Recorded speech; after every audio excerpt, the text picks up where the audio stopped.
Every communication training program has the same fatal flaw.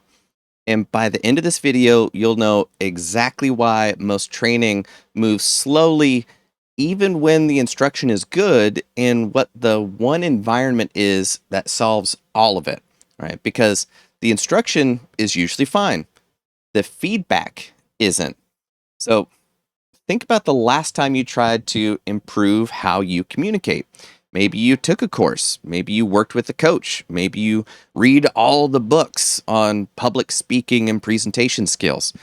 Here's what all of them gave you: someone's opinion about how well you did or didn't do.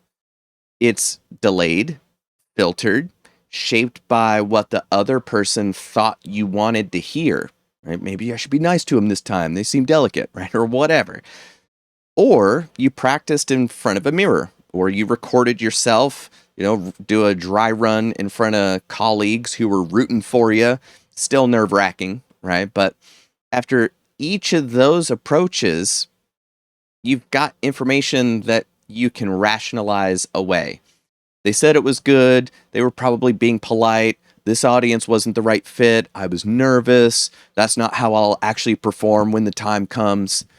So the feedback is kind of soft. So the skill development is slow, right? There is one training environment on planet Earth where the feedback is none of those things. And I stumbled into it when I was 13 years old, because that's the year I became a mentalist. So over the past 3 decades, I've performed for more than 15,000 audiences from all over the world. At Universal Studios, at corporate events all over the country, colleges, military bases, internationally, nationally televised appearances. And for 13 years, I worked alongside James Randi at his foundation. If you don't know who he is, he's got a documentary on Netflix called An Honest Liar. Blow your mind, because he built his career exposing frauds, psychics, faith healers, anybody who claimed abilities they couldn't demonstrate in an environment where they couldn't be tricky about it. All right. So if you wanted to work alongside him, you had to be real. You got to have the goods. So whatever you claimed to be able to do, you had to actually be able to do it in front of skeptics in conditions you didn't control, with absolutely no room to blame the audience if it didn't go well. All right. So that environment sharpened something in me that no classroom could ever help make real, right? So here's what I want to show you before this video's over. The reason that the stage produces better communicators has nothing to do with magic tricks, okay, with doing the magic. It has to do with something about the feedback environment that most communication training has never been built to replicate. So once you see it, you'll understand why most programs produce modest improvement, even when the instruction is genuinely good and helpful. So if you want a feedback environment that's more honest than a polite audience, and you do, my community is closer to that than most you're going to find anywhere, right? Because there's serious people doing serious work. So links in the description and pinned comment, right? Like always, welcome to YouTube. So let's walk through what actually happens when most people try to develop communication skills. Let's sales training first, right? You learn their framework, you practice the objection handling, you do all the role plays, then you go do it. And it either works or it doesn't. Simple, right? But by the time you find out, like, whether you closed or didn't, it's days or weeks after you did the thing. And the specific moment that made the difference is buried under everything else that has happened since then, right? So the deal closed. Well, was it the reframe in minute 12, or was it a buyer who was already ready no matter what it was that we were going to say? Who knows, right? The deal didn't close. Was it the close itself? Did I push too much? Or was the setup that happened 20 minutes earlier or 2 calls ago and it just played out? I don't know. You've got a result, but you don't have a diagnosis of what got you that result. Okay. Presentation coaching is the same problem in a different form. You present, the coach gives you notes, right? The notes are useful. The coach is probably skilled, but between your performance and the feedback, something happened, right? The coach filtered your performance through their model of what good looks like, or their read on the audience, their sense of what you can handle hearing, and then their own personal and professional blind spots. So by the time the feedback gets to you, it's already been interpreted through somebody else's language. So interpreted feedback is something you can agree or disagree with too, which means you can rationalize it away, which means it changes you very slowly. It's not all that effective. And then writing has the slowest feedback loop of all of it. You might write something, it goes out, weeks later, somebody tells you they liked it, or they say nothing, which is usually what happens. Or your metrics shift in a direction you can't trace back to something that you changed. So, great writers develop their craft over years. The craft is learnable, but the feedback is real slow to get to you.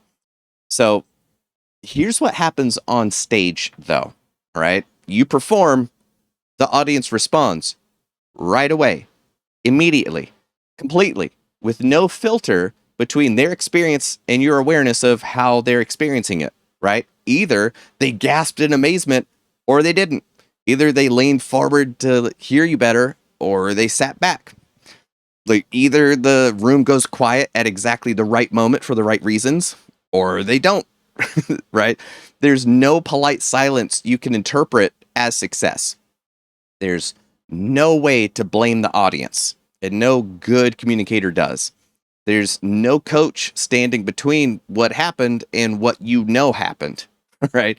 You know right now whether your communication produced the effect you were designing for or not, right? That's not true in a sales conversation. It's not true in a presentation. It's not true in a written piece. It's only true on stage. That's it. The effect of that across 15,000 performances is something that I can actually describe clearly, right? You develop a sensitivity to the gap between what you're producing and what the audience is actually receiving that doesn't develop at the same speed anywhere else. You're not going to get that awareness any other place.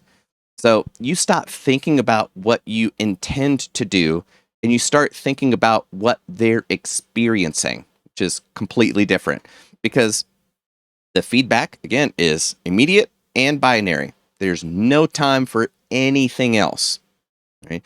You can't finish the performance and then figure out what went wrong. You got to figure it out in real time, man, while it's happening and make the adjustment before the moment closes. That's it. That's all the space you've got to work with. That's a completely different skill than analyzing your performance afterwards, reviewing the tape. And that in the moment skill is the one that transfers. Business school teaches frameworks, case studies, communication theory, graded presentations. All of it's valuable, but none of it is clearly yes or no, right? The professor has a rubric. The rubric is an interpretation. The grade measures how well you matched somebody else's model, right?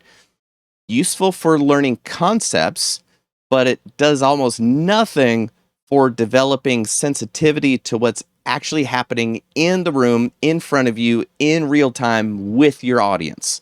And that's really what you want. That sensitivity requires a feedback environment where, man, you can't hide, right? The stage is the only place like that I found. That's it. So earlier, I said that the reason the stage produces better communicators has nothing to do with doing the magic tricks. And here's what it has to do with. The feedback being immediate, the feedback being binary, the feedback is produced entirely by the audience, your intended audience, the people that matter, right? The only question is whether what you designed actually happened in their experience. That single property feedback that can't be rationalized is what forces that skill to develop, right? Like the tricks that you're doing, they're irrelevant. The misdirection is irrelevant. Everything specific to performance is irrelevant, but the feedback environment is everything. That's what matters, which means two things.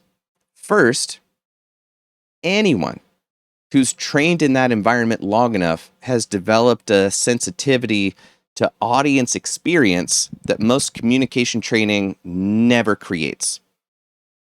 Second, once you understand what makes that environment work, you can start to build for it in practice conversations, in creative work, in any context where you're willing to actually look at the gap between what you did and what it did for you or not, right? That's what this discipline is built on. And that's what the next video is about. Now you know why the proving ground matters so much. The next question is what training in that environment actually develops as a skill?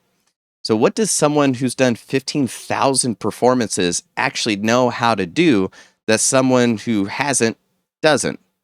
That's the next video. It's called What Good Communicators Do Before They Open Their Mouth. And I'll see you there.